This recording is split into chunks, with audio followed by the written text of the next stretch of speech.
But Ukraine fighting back. Ukraine's intelligence service releasing dramatic video showing sea drones hitting two Russian tankers off Turkey's coast, suspected of smuggling sanctioned Russian oil. And for those on the front lines, the way this war ends matters. We met Vitaly and his wife Yulia. He lost both his legs after being struck by a Russian drone on the eastern front. Now Ukraine is being asked to make further sacrifices, to give up land, to reduce the size of its army. You're not going to do that. So many lives have been devastated by this war, and Ukrainians are adamant that these sacrifices should not be in vain. Lindsay, this is a critical week for Ukraine. On Tuesday, US Special Envoy Steve Witkoff takes his deal to Vladimir Putin. And I think only then will we know if the Russian president's willing to make not just demands, but concessions too. And few here in Ukraine have high hopes that a breakthrough to end this nearly 4-year conflict is imminent. Lindsay? Ian, thank you. Now to a rare show of unity in Washington amid escalating tensions between U.S. and Venezuela. The September boat strike in the Caribbean Sea is facing scrutiny from both sides of the aisle. This comes after a report that Secretary Pete Hegseth gave an order to leave no survivors. On Saturday, President Trump declared that Venezuelan airspace should be considered closed. Here's ABC senior White House correspondent, Selena. Tonight, driven by partisan alarm over President Trump's escalating military campaign in the Caribbean Sea. Top lawmakers saying the U.S. military may have violated international law in September after the Washington Post reported that U.S. forces carried out a second airstrike on a suspected drug boat after the initial strike left 2 survivors struggling in the water, allegedly to comply with Defense Secretary Pete Hegseth's initial orders to kill all passengers aboard. This rises to the level of a war crime, if it's true. Obviously, if that occurred, that would be very serious, and I agree that would be an illegal act. ABC News has not confirmed the specifics of those orders. Subsequent strikes killed survivors in the water. A source confirmed to ABC News that questions remain about why. Hegseth defending the campaign, posting, "The intent is to stop lethal drugs, destroy narco boats, and kill the narco terrorists who are poisoning the American people. Fighting counter-terrorists, we kill them."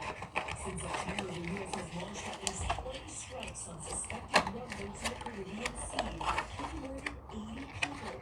But the administration has offered no public evidence to prove they were actually smuggling drugs.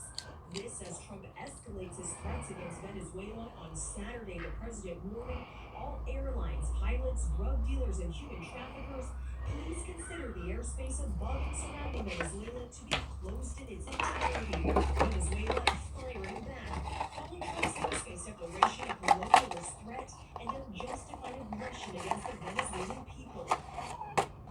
Lindsay, at the same time, President Trump is waging this campaign against alleged drug traffickers in Venezuela.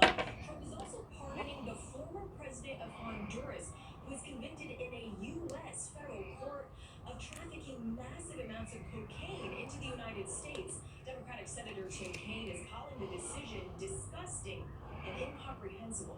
Lindsay? Selena Wang for us, thank you. We're learning potentially new information about the suspect in the shooting of 2 National Guard members in the nation's capital. The Secretary of Homeland Security says he was radicalized after arriving in the U.S. from Afghanistan. 20-year-old Sarah Beckstrom died on Thanksgiving Day. Here's ABC's Mo Oraimo. Tonight, new clues as to what may have driven 29-year-old Afghan national Oraimo to allegedly shoot 2 West Virginia National Guardsmen just 2 blocks from the White House. 20-year-old Specialist Sarah Beckstrom dying of her injuries on Thanksgiving Day. Staff Sergeant Andrew Wolf now fighting for his life. Secretary of Homeland Security Kristi Noem saying Lockenwall could have been radicalized here in the U.S. We continue to talk to his family and his contacts. More details will be revealed and we'll release them as soon as appropriate. Authorities still investigating, but so far have not released any evidence pointing to Lockenwall having ties to a terrorist organization. The husband and father of 5 entered the U.S. in 2021 and was granted asylum in April. A source tells ABC News Lockenwall was unable to work in his adopted home in Washington state because of an expired work permit. And according to the Associated Press, he struggled for years with his new life in the U.S., while his mental health reportedly deteriorated. The shooting leading the Trump administration to pause all asylum decisions and, at least for now, stopping the granting of visas to Afghan nationals. It is outrageous and unfair to try to punish an entire class of people. These are individuals who worked side by side with America in the fight against the Taliban, and if they were sent back now, the Taliban may likely kill them and execute them. Lockenwall was wounded in the shooting and remains in the hospital. He faces first-degree murder and other charges. Mola, thank you. Overseas now to Pope Leo's message of hope and peace for Lebanon. The Pope is in Beirut for the second half of his first international trip. It comes at a time of uncertainty for the country after years of turmoil and violence. Let's bring in ABC's Brett Clennett, who's traveling with the Pontiff. Hi, Brett.